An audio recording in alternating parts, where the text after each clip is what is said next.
नमस्कार, आप देख रहे हैं न्यूज स्ट्रेट्स और मैं हूं आपके साथ मिशा सिंह। हर किसी का सपना होता है कि उसका एक घर हो। इंसान अपने सपनों का घर बनाने के लिए दिन रात मेहनत करके काम करता है, लेकिन इसके बावजूद आम आदमी के लिए एक बड़े शहरों में घर लेना कितना मुश्किल है, ये बात किसी से छुपी नहीं है। इस बीच एक ऐसी खबर सामने आ रही है जिसे सुनकर लोगों की चिंता और बढ़ जाएगी। जो लोग घर खरीदने की प्लानिंग कर रहे हैं, ये खबर स्पेशली उनके लिए है। दरअसल नोएडा में मंगलवार से प्रॉपर्टी की रेट बढ़ने जा रही है। इसमें residential, group housing, institutional, industrial और डेटा सेंटर प्लॉट की कीमतें सीधे 6% अथॉरिटी बढ़ा देगी। पहले रजिस्ट्री के जो रेट थे वो और भी ज्यादा बढ़ जाएगी।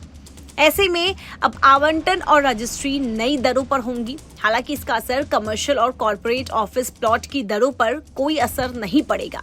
जमीन की दरें बढ़ाने का प्रस्ताव अथॉरिटी के बोर्ड ने 12 जुलाई को हुई बैठक के पास करवाया था। इसके बाद मिंट्स को मंजूरी मिलने का इंतजार था। इस वजह से नई दरें नहीं लागू हुई थी। अब मीटिंग मिंट्स को मंजूरी मिल गई है। सोमवार से इस नए फैसले को लागू कर दिया जाएगा।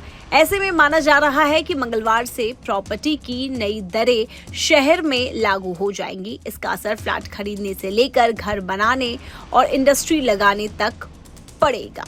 इसके पहले अप्रैल 2023 में अथॉरिटी ने दरें बढ़ाई थी। इस बीच लोगों को टेंशन होने लगी है कि महंगाई घटने की जगह दिन प्रतिदिन बढ़ते ही जा रही है।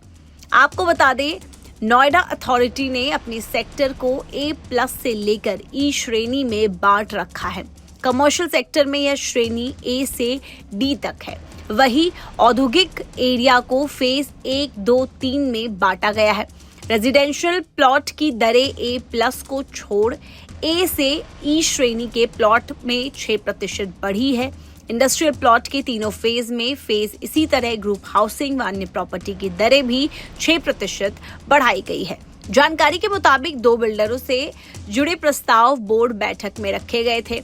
इसमें सेक्टर 16 में मैक्स बिल्डर प्रोजेक्ट का था।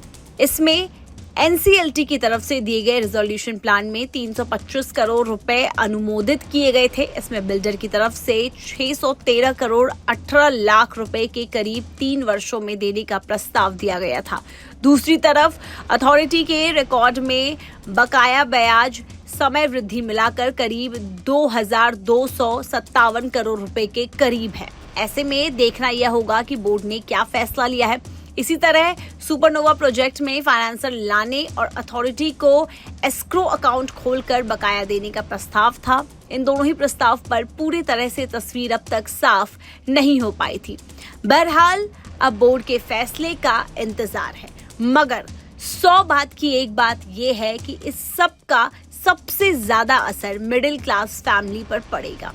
जो लोग अपनी सेविंग्स बचाकर फ्लैट लेने का सोच रहे थे, अब उनके लिए यह रास्ता इतना आसान नहीं होगा। ऐसी दिलचस्प खबरें देखने के लिए बने रहिए न्यूज स्टेट्स के साथ। न्यूज नेशन अब व्हाट्सएप पर खबरों की ताजा अपडेट के लिए न्यूज नेशन के इस QR कोड को स्कैन करें।